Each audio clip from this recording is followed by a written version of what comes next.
Am I wrong for refusing to pay for my friend's expensive honeymoon? I have been best friends with Lisa since childhood. Recently, Lisa asked me to be her maid of honor, and I happily accepted. When Lisa mentioned she and her fiance were struggling to afford their dream honeymoon to Bora Bora, I offered to contribute a significant amount as a wedding gift because I earn well. However, Lisa and her fiance chose the most luxurious resort in Bora Bora, and the cost was astronomical, far beyond what I had anticipated. When Lisa sent me the breakdown of costs, my share was more than double what I had budgeted. I explained I couldn't afford to contribute that much and offered my original amount, which was still generous. Lisa got upset, saying I was ruining her dream honeymoon, and that, as her maid of honor, I should make sacrifices for her big day. This has caused a rift between us, with Lisa considering asking someone else to be her maid of honor. Our mutual friends are divided on the issue. Am I too wrong for refusing to pay more than I can afford? Is it wrong to ban my husband's friends for their behavior? I feel trapped. My husband and I have 4 kids, with our youngest just 7 months old. We moved to a bigger house in his hometown,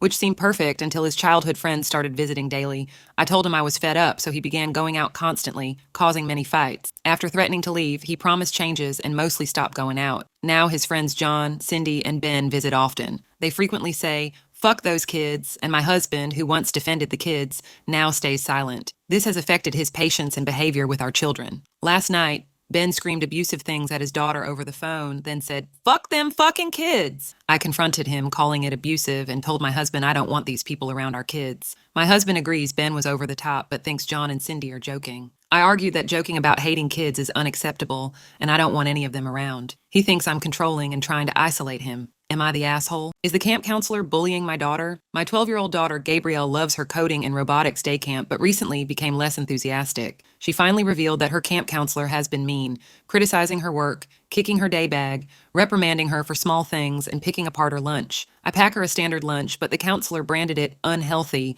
and claimed a camp policy against junk food, which I found no evidence of. I spoke to the counselor, who gave non-answers about Gabrielle's behavior and the lunches. She was standoffish and condescending, insisting Gabrielle's junk food was the problem. Frustrated, I told the counselor that I'm Gabrielle's mother and she's just a counselor, not a nutritionist. I warned her to stop picking on Gabrielle or I'd speak to her superior. Friends said I was too harsh and acted like a Karen. I didn't intend to fight, but the counselor's attitude really bothered me. Am I the asshole for confronting the camp counselor? Should I ban my husband from the delivery room? I and my husband have been together for 5 years and married for 3. We have a 13-month-old child and I'm 6 months pregnant with our second. For the most part, our relationship is great. He's typically loving, kind, and caring, but during the birth of our first child, he showed a different side. He was mean and unsupportive. Before we went to the hospital, he kept telling me I was overreacting to the contractions. I wasn't loud, but they brought tears to my eyes. At the hospital, he sat away from me, making dismissive comments until it was time to push. Then he came closer, let me hold his hand, and stroked my head. He was back to being amazing from that moment on. When we talked about it afterward,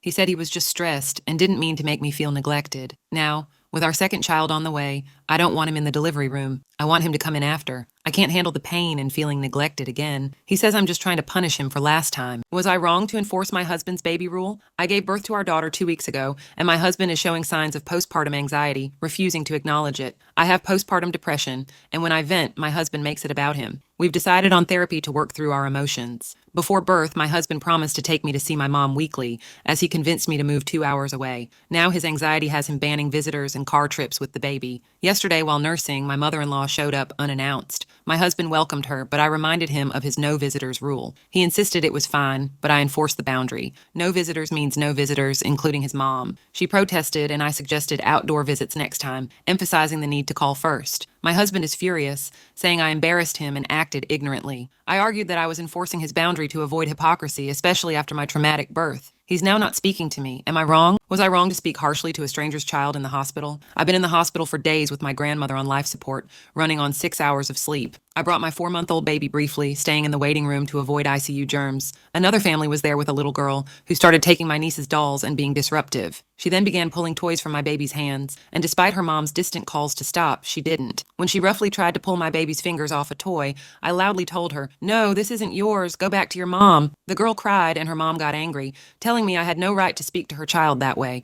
I replied, "If you would watch your kid, I wouldn't have to." My family supports me as they were also annoyed. The girl even threw a hard water ball at my elderly uncle. I feel guilty for making her cry, but believe I was right. My grandmother is miraculously improving, though the doctor remains cautious. Am I overreacting to my husband's behavior after delivery? I gave birth to our first child 4 days ago, and my husband has been stressing me out. He took his time driving me to the hospital, even stopping for coffee, and then panicked when my water broke. He called an ambulance instead of driving me the remaining 20 minutes. At the hospital, he sobbed hysterically, making me panic. After delivery, he got annoyed when my mom visited, insisting I needed sleep. He tried to force me to eat when I wasn't hungry and got irritated whenever I couldn't sleep. At home, he panics over minor issues like the baby spitting up. He wakes me up if the baby cries, even if he's nearby. When I mentioned being exhausted from nightly feedings, he complained no one asked about his feelings. I told him to leave for a week because his invasive and demanding behavior is pushing me away. He insists he's just looking out for me and is also stressed.